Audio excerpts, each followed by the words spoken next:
ইবাদত আল্লাহ পাকের কেন করব? আল্লাহ যে ইবাদত করতে বললেন, ইবাদত করব কেন? আল্লাহ পাক বলেন, বান্দা আমাকে রব বলে স্বীকার করলে, আমার ইবাদত করলে আমার ব্যক্তিগত কোনো ফায়দা হবে না, বরং ফায়দাটা তোমারই হবে। কি ফায়দা? মুফাসসিরিনে কেরাম তাফসিরে কিতাবে লিখেছেন, যেমন তাফসিরে হক্কানির ভিতরে এসেছে। উদাহরণটা খুবই চমৎকার। উনি উদাহরণ দিয়েছেন, প্রত্যেকটা জিনিসের একটা ক্রিয়া আছে। লোহার ভিতরে যেমন আগুনের কারণে নরম ভাব চলে আসে, ইবাদতের মাধ্যমে বান্দার দিলে তাকওয়া চলে আসে।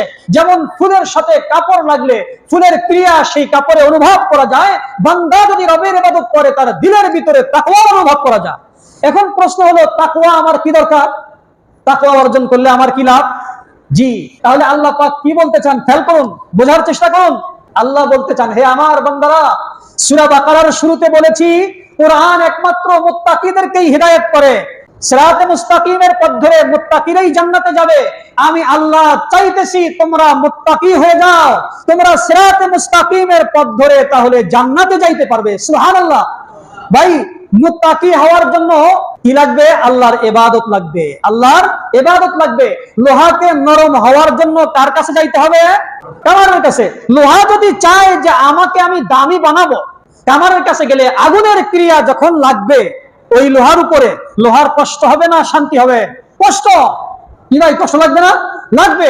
এরপরে তো পিটুনি সামনে আসেই। কিন্তু যদি সে নিজেকে দামি বানাইতে চায়, ওই আগুনের সেই ক্রিয়া, সেই গরম ভাব তাকে সহ্য করতে হবে এবং কামারের পিটুনি ইচ্ছা মতো খাইতে হবে, সহ্য করতে হবে। এরপরে যে সে দামি হবে। আল্লাহ পাক বলেন, শোনো, জান্নাতে যাওয়া এত সহজ নয়। হাজারো মানুষ দুনিয়াতে আছে, কেউ জান্নাতে যাবে না। জান্নাতে যাবে কারা? যারা মুত্তাকি হবে। মুত্তাকি হওয়ার জন্য আমার দরবারে আসতে হবে। লোহা যেমন কামারের দরবারে যায়, তোমরা আমার দরবারে আসবা। লোহা যেমন কামারের কথা শুনে কিছুই বলে না, কামার যে কয়টা বাড়ি দেয় কিছুই কয় না। কিছু কইছে নাকি বলুন তো? ইমানদার আল্লাহর বিধানগুলিকে চোখ কান বন্ধ করে সহ্য করে মেনে নেবে। ফজরের নামাজ 2 রাকাত ফরজ, মাগরিবের 3 রাকাত, কোনো যুক্তি নাই। মাগরিব 3 রাকাতেই পড়বো, আমার বুঝে আসুক আর না আসুক। কথা বলেন ঠিক না? সুদ হারাম তো হারাম, আমার বুঝে আসুক আর না আসুক। ঘুষ হারাম তো হারাম, আমার বুঝে আসুক আর না আসুক। পর্দা করা ফরজ, এটা আমার বুঝে আসুক আর না আসুক। চোখ কান বন্ধ করে আল্লাহর বিধানগুলি যখন মানা হবে, এই ইবাদতের মাধ্যমে আমার ভিতরে তাকওয়ার ক্রিয়া সৃষ্টি হবে, তখন আমি আস্তে আস্তে কি হয়ে যাব? মুত্তাকি হয়ে যাব। কোরআন এসেছে কাকে হেদায়েত করার জন্য? মুত্তাকিকে হেদায়েত করার জন্য। আল্লাহ পাক বলেন, শোনো, যদি মুত্তাকি হইতে চাও ইবাদত করো। কার? নাকি অন্য দেবদেবীর ইবাদত? মুফাসসিরিনে কেরাম তাফসিরে কিতাবে লিখেছেন, ও দুনিয়ার মানুষেরা, তোমরা যেই মূর্তিগুলি বানাও আবার পূজা করো, কেউ চন্দ্র পূজা, কেউ সূর্য পূজা, কেউ বটগাছ পূজা, কেউ লিঙ্গ পূজা, আরো কত রকমের পূজা করো, শোনো, আল্লাহ পাক চ্যালেঞ্জ ছুড়ে দিয়েছেন, পরওয়ারদিগার বা পালনকর্তা যিনি, একমাত্র তারই ইবাদত হবে। কোন মূর্তি কোন মানুষকে লালন পালন করতে পারে না, বরং মানুষরাই মূর্তিকে লালন পালন করে। কথা বলেন ঠিক না? তারে সুন্দর করে রং দেয়, ভাত খাওয়ায় দেয়, মুখ দিয়ে দেয়, ওই দিক দিয়ে বের হয়ে যায়। তাহলে আল্লাহ ছাড়া যত মূর্তি, যত দেবদেবী, যত বাতিল মাবুদ আছে, যত ভ্রান্ত মাবুদ আছে, এরা কাউকে সৃষ্টি করেনি, বরং মানুষরাই নিজের হাত দিয়ে বানায়। আল্লাহ একটা নীতিমালা বলে দিয়েছেন, ইবাদত সেই রবের করো যেই রব তোমাদেরকে সৃষ্টি করেছেন। এই কথা বলার দ্বারা গোটা দুনিয়ার সমস্ত বাতিল ধর্মকে আল্লাহ পাক ডাস্টবিনে নিক্ষেপ করে দিয়েছেন। সমস্ত বাতিল মাবুদ, সমস্ত বাতিল উপাসককে আল্লাহ পাক বিধানগুলি দেখিয়ে দিয়েছেন, কেউ তোমরা কাউকে সৃষ্টি করতে পারবে না, অতএব ইবাদত তোমাদের হবে না, ইবাদত আমি আল্লাহর হবে, আমি সৃষ্টি করেছি। তাহলে সারমর্ম কি হলো? ইবাদত কার হবে? আল্লাহর হবে। ইবাদত যদি আল্লাহর হয়, ভিতরে এই ইবাদতের ক্রিয়ার মাধ্যমে কি তৈরি হবে? তাকওয়া তৈরি হবে। এই তাকওয়ার ফুল আস্তে আস্তে ভিতরে ফোটা শুরু করবে, এক পর্যায়ে ফুল ফুটে যাবে, সময় শেষ হয়ে যাবে। এরকম শেষ নিঃশ্বাস কালেমা পড়তে পড়তে যখন আমি আপনি ত্যাগ করব, আল্লাহ ওয়াদাবদ্ধ যেই জান্নাতের, সেই জান্নাতে আমি আপনি মুহূর্তেই পৌঁছে যাব ইনশাআল্লাহ।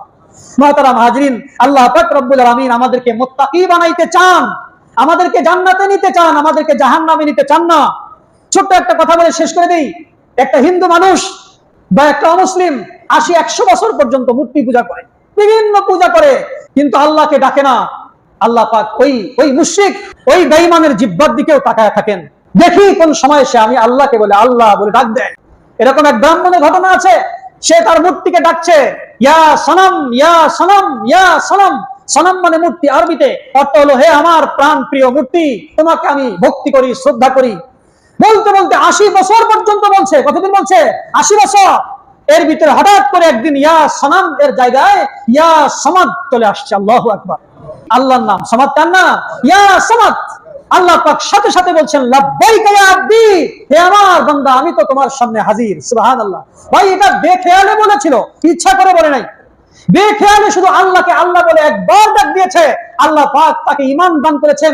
অতীতের 80 বছরের কুফরি গুনাহ, শিরকি গুনাহ যত অন্যায় করেছে সবগুলিকে আল্লাহ পাক মাফ করে দিয়েছেন। তাহলে আল্লাহ পাক আমাদেরকে জান্নাতে নিতে চান। জান্নাতে যাইতে হলে মুত্তাকি হইতে হবে। মুত্তাকি হইতে গেলে ইবাদত করতে হবে। ইবাদতের ক্রিয়ার মাধ্যমে ভিতরে কি হবে? তাকওয়া তৈরি হবে। তাকওয়া তৈরি হলে কি হবে? মুত্তাকি হওয়া যাবে। মুত্তাকিকেই কোরআন হেদায়েত করে। হেদায়েতের রাস্তায় মুত্তাকিরাই চলতে পারে। হেদায়েতের রাস্তার নাম সিরাতে মুস্তাকিম। এই রাস্তা কি জাহান্নামে গেছে না জান্নাতে? জান্নাতে যাইতে হলে মুত্তাকি হওয়া ছাড়া বিকল্প কোনো পথ নাই।